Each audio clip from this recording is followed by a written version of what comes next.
अस्सलाम वालेकुम किसान भाइयों, उम्मीद करते हैं आप सब ठीक ठाक खैरियत से होंगे। अल्हम्दुलिल्लाह मैं भी बिल्कुल ठीक हूँ और आप लोगों के साथ आज एक नई वीडियो के साथ हाज़िर हूँ। और नई वीडियो में आपको अपडेट क्या देनी, हमने एक बहुत ही ज़बरदस्त सी टॉक्स जो हुई हैं, बातें हुई हैं जो कि असम्बली में, तो वो वीडियो हम दिखाते हैं। आपने मुकम्मल वीडियो देखनी है, आपको इंशाल्लाह फ़ायदा होगा। तो मेरे चैनल को सब्सक्राइब कर लें, साथ में बेल को ऑल पे प्रेस कर लें वो दोस्त जो नए हैं, और इंशाल्लाह बहुत जल्द अपने चैनल पे प्रॉपर वर्क जो है दोबारा से स्टार्ट हो जाएगा। और थोड़ी सी परेशानियां हैं, थोड़ा सा चैनल की वजह से कंफ्यूजिंग है, लेकिन इंशाल्लाह बहुत जल्द जो है मज़ीद मैं अपनी वीडियो को प्रॉपर तरीके से अपने अपलोडिंग करना स्टार्ट कर दूँगा। तो चलते हैं, ये देखें ज़रा ये वीडियो। कल्चर के सब्सिडी के लिए रखे हैं।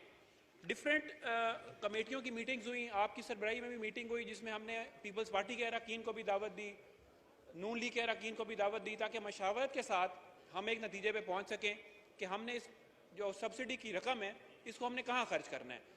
सारों की मशावरत के बाद हमने फैसला किया कि फर्टिलाइज़र को हम 50 अरब की सब्सिडी भी से जो 37 बिलियन है वो हम फर्टिलाइज़र की सब्सिडी में, ख़ास तौर पर DAP की जो सब्सिडी है, यूरिया क्योंकि मकामी तौर पर बनता है जी, सारा का सारा 100% पाकिस्तान के अंदर ही बन रहा है, उसकी शॉर्टेज भी नहीं है। DAP हम 75% बाहर से इंपोर्ट करते हैं।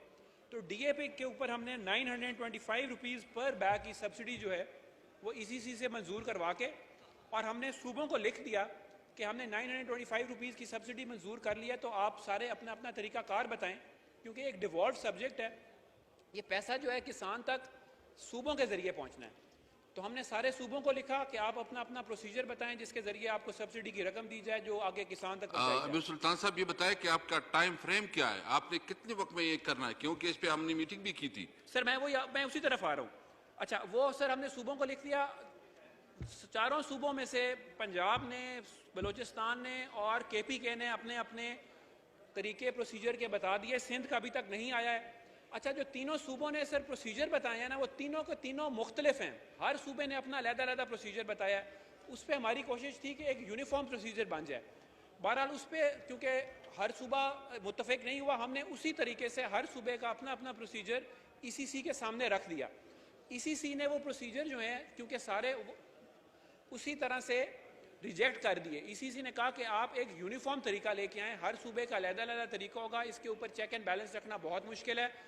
हर सूबा जो है वो मुश्तरका तौर पर सारे सूबे और हुकूमत, फेडरल गवर्नमेंट मिल के बैठे और इस पे एक लेके आए। उस पर सर सूबों ने हमें लिख दिया है कि वो जो है खरीफ की क्रॉप के लिए सब्सिडी नहीं दे सकेंगे, और रबी की क्रॉप के लिए उन्होंने कहा कि हम सब्सिडी दे सकेंगे, जो कि अगस्त के बाद शुरू होगी।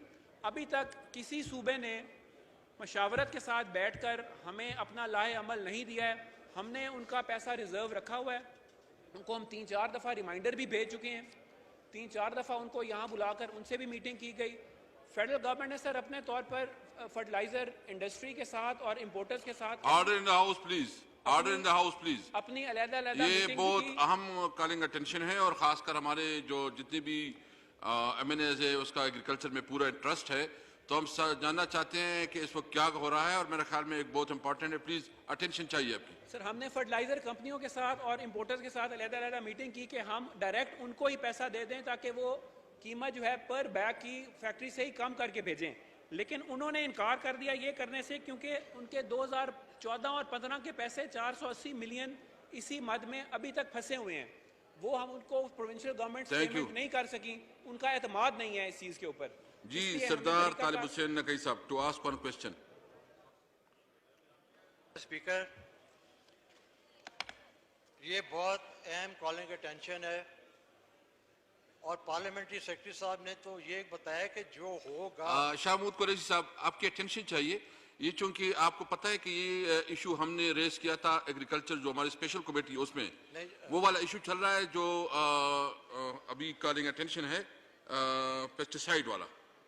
पेस्टिसाइड की जो सब्सिडी 50 अरब रुपए का क्या था, तो उसके बारे में डिस्कशन मेरे ख्याल में ये अहम है कि हम इसको थोड़ा देख लें कि क्या इसकी क्या स्टेटस है।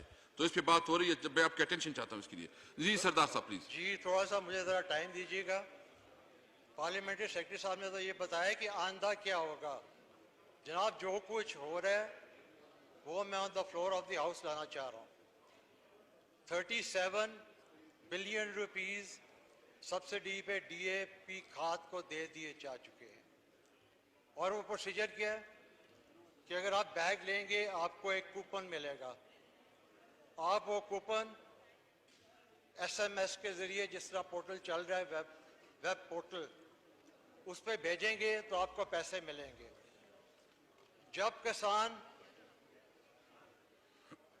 को जब वो कूपन मिलता है तो वो लिखा आता है कैसे जी एक्सपायर हो चुका है। ये मेरे पास डिटेल्ड है, मैं आपको ये सारी दूंगा। या जिसको खुशकिस्मत को लॉटरी किसी की निकल आती है तो जनाब एक बैग पर निकलती है, ये रेंज कर रहा है 300 से 800 रुपया। इतनी बड़ी रकम आपने सब्सिडी दी है और किसान और नीचे तक कोई उसको फायदा नहीं हो रहा। हाँ जी, या कूपन आप फर्टिलाइजर कंपनी वाले को वापस दें, वो औने पौने दाम पे आपसे ले लेता है और मुझे बताएं सब्सिडी भी ज़ाया हो रही है, खजाने को भी नुकसान हो रहा है, फार्मर को कोई रिलीफ नहीं हो रहा। ये हो रहा है इस वक्त। ये मैं आपको दूंगा कि आप इसको रिकॉर्ड का हिस्सा बनाएं मेरे कॉलेज लेके जनाब। आप पार्लियामेंट्री सेक्रेटरी साहब ये बताएं कि इसकी तहकीकात कब करेंगे? क्या मैं इस बात को सच कर रहा हूँ?